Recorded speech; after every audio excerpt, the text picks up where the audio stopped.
Hi, my name is Jon-Laurie Beaumont. I'm a singer-songwriter from Toronto, Ontario. I'm 28. Basically, music has paid the bills in one way or another for the last 6 or 7 years. It doesn't pay many bills, but it pays enough. I grew up south of Ottawa. I was born downtown Ottawa, like in the Glebe. When I was born, we lived in the Glebe for a couple of years, and then moved out to Manotick, which is a really small town, which at the time was technically not Ottawa, but has since been amalgamated. It's a rather affluent town surrounded by farms, so it's not so much a small country town, but it has a bit of that feel to it, amidst Mercedes and BMWs and stuff like that. So it's a bit of a contradiction in that sense. But they still have like an old stone mill that's an historic landmark and stuff like that.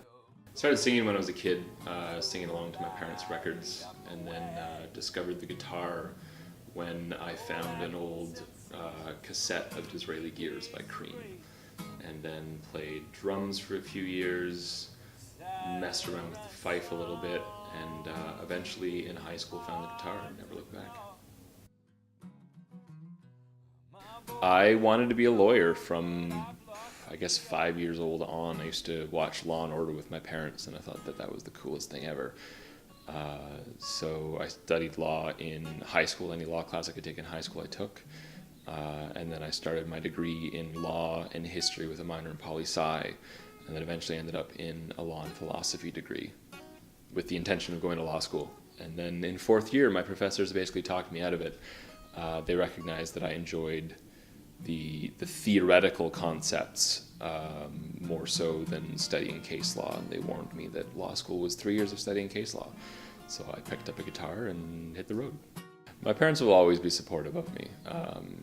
They're confident enough in my abilities, musical and otherwise, that they know that I'll land on my feet no matter what I do. They just would like it if I chose an easier path.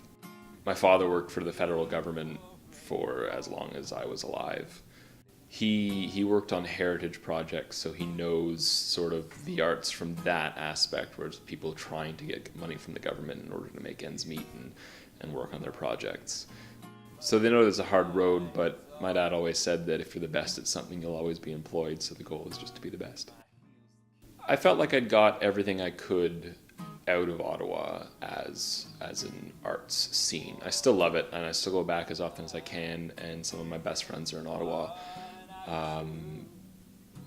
But I kind of felt like I'd plateaued there.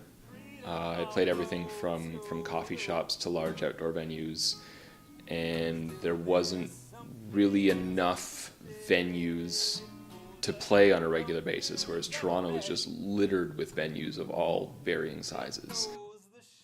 I think that people who take the safe path are often dissatisfied with their life. I mean, I know a number of people who have well-paying jobs, great job security, and they always express how envious they are of the path that I've taken, and they kind of overlook the living off pierogies and not really having much in the way of food or money. But it's also been kind of fun, and I find that I've met some of the best people in the world through working in the arts, because everybody who does it because they love it. And yeah, I don't have to wear a suit and tie to work, which is kind of nice. I can just wear jeans and a plaid shirt and nobody bats an eye.